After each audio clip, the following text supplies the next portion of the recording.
Let's start with a feeling. You know the one, that quiet, late-night anxiety that maybe you're falling behind. It feels like everyone around you found their one true path, like years ago, and they're just launching forward like rockets. Meanwhile, you're still exploring, right? Trying one thing, then another, collecting hobbies, but maybe not mastering any of them. You just feel scattered. I mean, society is constantly telling you to focus. Your parents tell you to focus. You've got all these best-selling books shouting about the 10,000-hour rule. The message couldn't be clearer. Pick one thing, start early, and you'll be a genius. But what if that entire story is just plain wrong? And what if your scattered, winding path isn't a weakness at all, but actually your greatest strength? To really get this, let's look at two legends. In one corner, you've got the ultimate specialist, the prodigy, Tiger Woods. His dad literally put a golf club in his hands when he was 7 months old. His entire life was a straight line, just drawn with a ruler. Golf, golf, and you guessed it, more golf. But in the other corner, you have Roger Federer.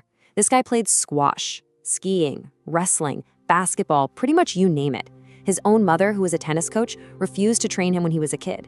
He didn't really specialize until his late teens. Now, based on everything we've been taught, Tiger's path should be the only way to the top. And yet, when you look at the research across almost every single field, you see the exact opposite. It's the Roger Federers of the world, the late bloomers, the so-called scattered ones, who often end up reaching the highest peaks. So the real question is, why? How is that possible? Why does the latecomer so often dominate? Well, the secret isn't really in the person, it's in the environment they're in. And it turns out most of us are training for completely the wrong kind of world. Okay, so first you have what experts call kind environments. Think of a chess game or a golf course. The rules are crystal clear and they never ever change. The patterns repeat. If you mess up, you get instant, accurate feedback. In this world, yeah, the 10,000-hour rule works perfectly. Repetition will make you a master. But then there's the other kind, wicked environments. And in these, the rules are murky, or they change without any warning. Patterns almost never repeat. You might make a fantastic decision and still fail, or a terrible one and get lucky. The feedback you get is often super delayed, or sometimes just plain wrong. And this isn't some abstract idea, okay? This is your career. This is your relationships. This is modern life. And here's the absolute critical distinction. In a kind world, deep specialization is for sure the winning strategy. But in the wicked world that we actually live in, that same narrow expertise can become a trap. A specialist is basically optimized for a game that nobody's playing anymore. You know, this gets to the very heart of the specialist's mindset. There's that old saying, when you have a hammer, every problem looks like a nail. They've spent their entire life perfecting this one powerful tool. But the problem is, in a wicked world, you don't just face nails. You're facing screws, bolts, and all sorts of problems you've never even seen before. But that specialist just keeps on swinging the same old hammer. The generalist, on the other hand, well, they spent all those scattered years just collecting different tools. They can borrow an idea from music to solve a problem in business, or use a concept from biology to understand the stock market. All those varied, seemingly unrelated experiences become this unique and incredibly powerful toolbox for solving brand new problems. Okay, so if building a toolbox is the goal, how do we actually learn to use it effectively? Well, the answer is kind of counterintuitive. It requires us to embrace a feeling we've all been taught to avoid our entire lives, that feeling of being slow and confused.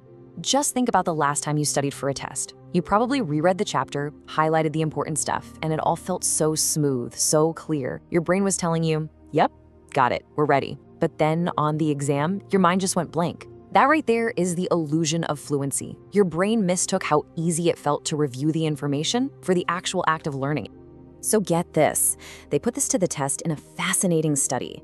One group of math students practiced one type of problem at a time. It's called block practice. It felt easy, they felt really smart. The other group, though, had all the problems mixed up. It was a real struggle. They felt frustrated, slow, even stupid. But what happened on the final exam? The easy learning group completely bombed. The group that struggled, the ones who felt like they were failing the whole time, they scored dramatically higher. This is the power of what's called desirable difficulties. The struggle, the frustration, that feeling of being slow, that's not a sign you're failing. That is the very sound of new connections being forged in your brain. When learning feels hard, it's because it's actually working. The takeaway here is so simple but so profound. Easy learning is temporary. It's like writing in the sand, just waiting to be washed away by the first wave of pressure. But difficult, effortful learning, that's permanent. That's like carving knowledge into stone. But what happens when our deepest knowledge, the one tool we've spent a lifetime mastering, becomes the very thing that puts us in danger? This brings us to a final, pretty harrowing story about the ultimate test of a mind that's built for a wicked world. So, back in 1949, a team of elite firefighters, the best of the best, they parachuted in to fight what seemed like a totally routine wildfire in Montana. But then, all of a sudden, the wind shifted. That small fire just exploded into a monstrous wall of flame, and it started racing towards them up the hillside, way faster than any person could run. Trapped, facing almost certain death, their leader, a guy named Wag Dodge, had this moment of strange, brilliant insight. He looked down and saw that their heavy axes, their shovels and saws, the very tools that defined them as elite firefighters, were no longer assets. They were anchors, literally dragging them to their doom. So he did something crazy. He stopped, lit a match, and burned the grass right in front of him, creating this small patch of ash he could lie in as the main fire roared over him. He screamed at his men, "Drop your tools, come in here with me." But they didn't. They just looked at him like he was insane. To them, a firefighter without his tools wasn't a firefighter. So they clung to their heavy equipment and they kept running. The fire caught them. 13 of the best smoke jumpers in the country died that day.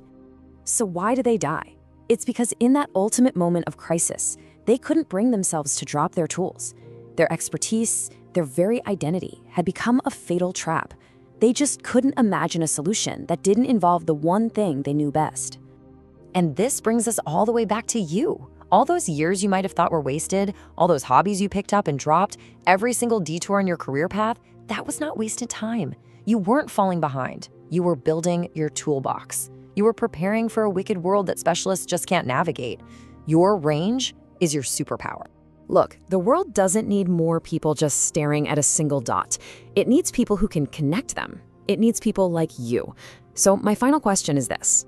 Who in your life is feeling a little lost or scattered right now? Share this explainer with them. Seriously, it might be the exact message they need to finally see that their winding path wasn't a mistake. It was the whole point.